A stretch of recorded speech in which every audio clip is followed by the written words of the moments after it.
நம்ம உலகம் ரொம்பவே ஃபாஸ்டா க்ரோ ஆகிக்கிட்டு போகுது. புது புது டெக்னாலஜி எல்லாம் வந்து நம்ம லைஃப ஈஸியா மாத்துது. அது மட்டும் இல்லாம நம்ம கல்ச்சரும், நம்ம பிலீஃப்ஸும் இதெல்லாம் இன்னுமே தெளிவாகி இருக்குதுன்னு சொல்லலாம். பட் இப்படிப்பட்ட அதே உலகத்துல தான் ட்ரைப்ஸும் இருக்காங்க. அவங்களோட லைஃப் நம்மளோட லைஃப்கே ஃபுல் ஆப்போசிட்னு சொல்லலாம். ஸோ அப்படிப்பட்ட பல வகையான பழங்குடிகள் இருக்குது. அதுல ஒரு ஸ்ட்ரேஞ்சான மிஸ்டீரியஸான ட்ரைபை பத்தி தான் இன்னைக்கு நம்ம இந்த வீடியோல பேச போறோம். அவங்களோட கல்ச்சர், ஹிஸ்ட்ரி, பிலீஃப் இது எல்லாமே ரொம்பவே யூனிக்கா, ஸ்ட்ரேஞ்சா, அதே சமயத்துல டிஃப்ரெண்ட்டாகவும் இருக்குது. ஸோ வாங்க அந்த ட்ரைபை பத்தி இன்னைக்கு எக்ஸ்ப்ளோர் பண்ணலாம்.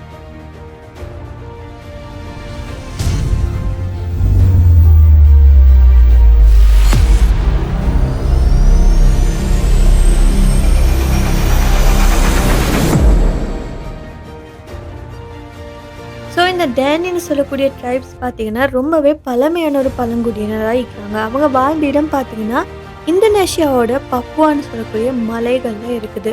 ஸோ அவங்க அங்கே ஆயிரக்கணக்கான ஆண்டுகளுக்கு முன்னாடி இருந்தே குடியிருந்து இருக்காங்க. ஸோ அந்த இடம் எப்படி இருக்குன்னா ரொம்பவே தொலைவில் தான் இருக்குது. அது மட்டும் இல்லாமல் மலைகள், காடுகள், நதிகள் இதெல்லாம் நிறைஞ்ச ஒரு இடமா இருந்திருக்கு. ஸோ இவங்களுக்கு பார்த்தீங்கன்னா அங்கே அடிக்கடி உணவு பற்றாக்குறை வரும். பெரும்பாலுமே இவங்க ஸ்வீட் பொட்டேட்டோஸ், டெரோ இது மாதிரி சின்ன சின்ன பயிர்களையும், அது மட்டும் இல்லாமல் சின்ன சின்ன விலங்குகளை தான் வேட்டையாடி உணவாக உட்கொண்டு இருக்காங்க. அது மட்டும் இல்லாமல் அங்கே அடிக்கடி ரொம்பவே பெரிய மழைகள் பெய்யும், சூறாவளி வரும். ஸோ ரொம்பவே குளிரான ஒரு பிரதேசம்னு சொல்லலாம். அது மட்டும் இல்லாமல் அவங்களோட பக்கத்தில் இருக்கிற இன்னும் சில ட்ரைப்ஸோட அடிக்கடி சண்டைகளும் வந்துக்கிட்டே இருக்கும். ஸோ இப்படிப்பட்ட ஒரு சூழலை தான் இந்த டேனின்னு சொல்லக்கூடிய ட்ரைப்ஸ் வாழ்ந்துட்டு இருக்காங்க. இவங்களோட சமூக அமைப்பு பார்த்தோம்னா ஒவ்வொரு கிராமத்துலையும் பார்த்தீங்கன்னா அவங்களோட கிராமத்தில் ரொம்பவே வயசில் மூத்தவங்க தான் சட்டங்களை நிர்ணயிப்பாங்க. ஸோ இளம் வயசில் இருக்கிறப்பவே அங்கே இருக்கிற மக்களை வேட்டையாடுறதுக்கும் விவசாயம் பயிற்சி செய்கிறதுக்கும் எல்லாம் பழக்கிடுவாங்க. ஒவ்வொரு கிராமமுமே சுயமாக நிர்வாகிக்கிற சமூகமாக இருந்துச்சு. அவங்களே ரூல்ஸ் உருவாக்கி அவங்களே அதை பின்பற்றி கொள்வாங்க. அது மட்டும் இல்லாமல் இந்த டேனி மக்கள் பெரும்பாலுமே சின்ன சின்ன குழுக்களை தான் வாழ்ந்திருக்காங்க. ஒவ்வொரு குழுக்குமே தனித்துவமான வழிமுறைகள், ஸ்பெஷலான டேஸ் எல்லாம் இருக்குது. அவங்களோட உணவு சேமிப்பு, வன வளங்களை பயன்படுத்துகிற முறை, பாதுகாப்பு இது எல்லாமே ஒரு எக்ஸ்ட்ரீமான யூனிக்னஸை கொண்டு இருந்துச்சுன்னு சொல்லலாம். அதே மாதிரி இந்த மக்களோட கலாச்சாரமும் ரொம்பவே யூனிக்காகவும் ரொம்பவே இன்ட்ரெஸ்டிங்காகவும் இருக்கு. பெரும்பாலுமே இவங்க சுருட்டு துணிகள், அது மட்டும் இல்லாம சிம்பிளான ட்ரெஸ் தான் போடுவாங்க. தோல் ஓவியங்கள், மணிகள், சின்ன சின்ன பட்கள் இதெல்லாம் அவங்களோட அலங்காரங்களா இருக்குது.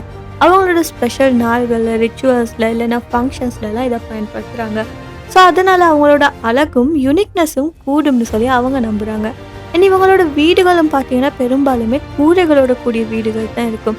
இதோட நோக்கம் என்னன்னா அவங்க இருக்கிறது ரொம்பவே ஹார்ஷான ஒரு கிளைமேட்னால பெரிய மலைகள், வெள்ளம், சூறாவளி இல்லைன்னா அங்க காட்டு பகுதின்றதால வனப்பூச்சிகள், விலங்குகள் இதெல்லாம் வர சான்சஸ் இருக்கு. ஸோ அதனாலே பாதுகாப்புக்காக இப்படி கட்டியிருக்காங்க. வீடுகளும் ரொம்பவே எளிய இயற்கை பொருட்களால் தான் கட்டப்பட்டிருக்கும்.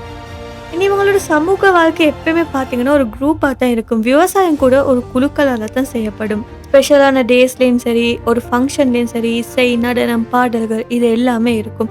ஸோ இது அவங்களோட குரூப்பில் இருக்கிற மெம்பர்ஸோட இன்ட்ராக்ட் பண்ணுறதுக்கான ஒரு சான்ஸாக அவங்க நினச்சிக்கொள்கிறாங்க. அது மட்டும் இல்லாமல் இவங்க கிட்ட ரொம்பவே பழமையான நம்பிக்கைகளும் இருக்குது. இதெல்லாம் மற்ற பழங்குடிகளை விட கொஞ்சம் டிஃப்ரெண்ட்டாகவே இருக்குதுன்னு சொல்லலாம். இவங்க கிட்ட விரல் வெட்டக்கூடிய சடங்கு இருக்குது. அதாவது ஒருத்தர் மரணம் அடைஞ்சதுக்கு அப்புறமா சில சமயங்கள்ல விரல்களோட முனையை வெட்டுவாங்க. இதோட நோக்கம் என்னன்னா மரணத்தால ஏற்பட்ட வேதனை, அது மட்டும் இல்லாம அவங்கள சுத்தி இருக்கிறவங்களோட பாசம், ஏன்னா அவங்களோட கவலை, இந்த உணர்வுகளை வெளிப்படுத்துறதுக்காக இப்படி விரலை வெட்டுறாங்கன்னு சொல்லப்படுது. இது ரொம்பவே பழமையான ஒரு மர ஃபார்ம் இருக்குது. இது அந்த சமூகத்துக்கு துன்பத்தை வெளிப்படுத்தக்கூடிய ஒரு முறையாகவும் இருக்குது. அது மட்டும் இல்லாம அவங்களோட பூர்வீகர்கள் டெனி மக்களுக்கு ரொம்பவே முக்கியம்னு சொல்லப்படுது. ஸோ மரணிச்சு போன ரொம்பவே பழமையான முன்னோர்கள் எல்லாம் பார்த்தீங்கன்னா அவங்களோட ஆன்மாக்களை வழிபடுறாங்க. அவங்களோட நம்பிக்கை என்னன்னா முன்னோர்களோட ஆன்மாக்கள் அவங்களோட டெய்லி லைஃப்பை பாதிக்கலாம்னு சொல்லி, அதனாலே அவங்களுக்கு பூஜை, பலி, சடங்குகள் இது எல்லாமே டெய்லியுமே அவங்க செய்கிறாங்க. இயற்கையோட சமநிலையை நிலைநிறுத்த இது உதவுன்னு சொல்லி அவங்க நம்புறாங்க. திருமணமும் பெரும்பாலுமே குடும்பத்துக்குள்ள தான் ஏற்பாடு செய்யப்படும். சில சமயங்களில் சின்ன சின்ன பரிசுகள், பாடல்கள், நடனம் இது மாதிரி சடங்குகள் எல்லாம் நடக்கும். சின்ன சின்ன குழந்தைகள் எல்லாம் இந்த மரபுகளை கற்று அதுக்கப்புறமா இதை பின்பற்ற பயிற்சியும் எடுத்துக்கொள்றாங்க. அது மட்டும் இல்லாமல் சில சமயங்களில் அவங்களுக்கு உணவு அதிகமாக கிடைக்கிற இடம், அது மட்டும் இல்லாமல் தண்ணீர் கிடைக்கிற இடம், இதுகளெல்லாம் பாதுகாக்கவும் அவங்க சில சடங்குகள் எல்லாம் செய்கிறாங்க. இது நிறைவான அறுவடை, வருங்காலத்துக்கான பாதுகாப்பு இதெல்லாம் உறுதி செய்யணும்னு சொல்லி அவங்க நம்புகிறாங்க. புதிய வீட்டை கட்டுறப்பயோ இல்லைன்னா சின்ன சின்ன பூமியில் தொழில்கள் செய்கிறப்போ அவங்களோட முன்னோர்களோட ஆசீர்வாதத்தை பெற வேணும்னு சொல்லி சின்ன சின்ன பூஜைகள், தீபங்கள் இதெல்லாம் நடத்தப்படும். அது மட்டும் இல்லாமல் இந்த ட்ரைப்ல புதிய உறுப்பினர்கள் பயிர் பருவங்களை இல்லைன்னா சமுதாய விதிகள் எல்லாம் மாத்துறப்ப சின்ன சின்ன மந்திர சடங்குகள் எல்லாம் நடத்தப்படுது. இதன் மூலம் என்ன நம்புறாங்கன்னா மனிதர்கள், சமூகம் அது மட்டும் இல்லாம இயற்கை இடையில ஒரு சமநிலை நிலைநிறுத்தப்படும்னு சொல்லி அவங்க நம்புறாங்க. ஸோ இப்போ இருக்கிற நவீன உலகத்திலையுமே இந்த டெனி மக்கள் அவங்களோட பழமையான இந்த வாழ்க்கை முறையை தான் தொடர்ந்துக்கிட்டு வராங்க. அவங்களோட வாழ்க்கை முறையை பல அறிவியல் ஆராய்ச்சியாளர்கள் மற்றும் மனிதவியல் நிபுணர்கள் எல்லாம் ஆராய்ந்துக்கிட்டு வராங்க. இந்த டெனி மக்கள் வாழ்க்கையிலிருந்து நமக்கு பல பாடங்களை கற்றுக்கொள்ள முடியும்னு சொல்லலாம். அது என்னன்னா அவங்க இயற்கையோட ரொம்பவே நெருங்கிய ஒரு தொடர்பை மெயின்டைன் பண்ணி வராங்க. ஸோ அதுவும் நமக்கு ஒரு முக்கியமான லெசனாக இருக்குது.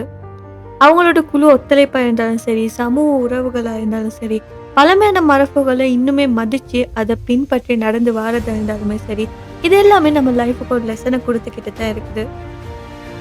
ஸோ இதனால தான் டெனின்னு சொல்லக்கூடிய பழங்குடி மக்களை ரொம்பவே யூனிக்கான மிஸ்டீரியஸான ஒரு பழங்குடின்னு சொல்லப்படுது. இவங்களோட லைஃப், கல்ச்சர், வியர்டான பிலீஃப்ஸ் இது எல்லாமே மனுஷர்களுக்கு கியூரியாசிட்டி, ரெஸ்பெக்ட் அண்ட் லெசன்ஸ் இது மூணையுமே கொடுக்கும்.